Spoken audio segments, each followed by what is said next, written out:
গণতন্ত্রকে গলা টিপে হত্যা করেছে, আয়নাঘর তৈরি করেছে, নির্জন কারাগারে নিয়ে আমাদেরকে অত্যাচার করেছে। বাংলাদেশের ইতিহাসে সবচেয়ে বেশি জঘন্যতম কাজ করেছে শেখ হাসিনা বাজের।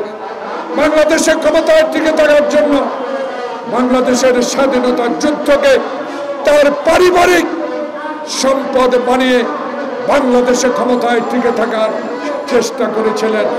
আল্লাহর কি রহমত, সেদিন আমাদের প্রিয় নেতা তারেক রহমানের সুশৃঙ্খল সাংগঠনিক শক্তির মধ্য দিয়ে আমরা সেদিন জুলাই আগস্ট বিপ্লবকে সমর্থন দিয়ে বাংলাদেশে আপনার মতো একজন সচেতন নাগরিক, যিনি বিশ্বের দরবারে আমাদেরকে অহংকারিত করেছেন, আপনি নোবেল বিজয়ী, আপনি ব্যক্তিগত ইনস নয়, বাংলাদেশের 18 কোটি মানুষের ডক্টর মোহাম্মদ ইউনূস।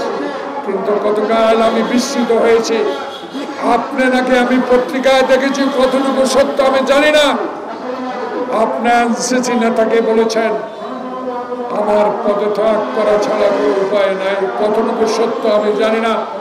আমি ইউটিউব, পত্রিকা, টেলিভিশন, আমার মনটা বড় খারাপ হয়েছে। এই জন্য আপনাকে কি জন্য বসিয়েছিলাম।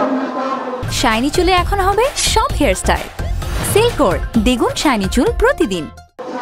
আপনাকে কেন বসিয়েছিলাম? 9 মাস আপনি কি সেই পথে এগোতে পেরেছেন? পারেন না। না পারার কারণ আমরা জানতে চাই, না পারার বিষয় আমরা জানতে চেয়েছি। গতকালকার দল থেকে আমাদের স্ট্যান্ডিং কমিটির সিনিয়র সদস্য ডক্টর মোশাররফ হোসেন কি দুঃখে 3 জনের পদত্যাগ চেয়েছেন। তার দুঃখটা এই, আমরা তো চাই না আপনাদের পদত্যাগ, আমরা তো আপনাদের বসিয়েছিলাম। বাংলাদেশের মানুষ যে জন্য আন্দোলন করেছে, একটি নির্বাচনের জন্য 9টি মাস অতিবাহিত হলো, কেন এখনো নির্বাচনের ম্যাপ দেওয়া হচ্ছে না?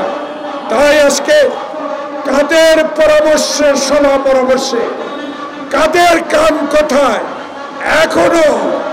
এখনো নির্বাচনের তফসিল ঘোষণা করা হয় নাই। তাই আমাদের দল বাধ্য হয়ে বলেছে আপনাদের 3 জনের আগেই পদত্যাগ করতে হবে।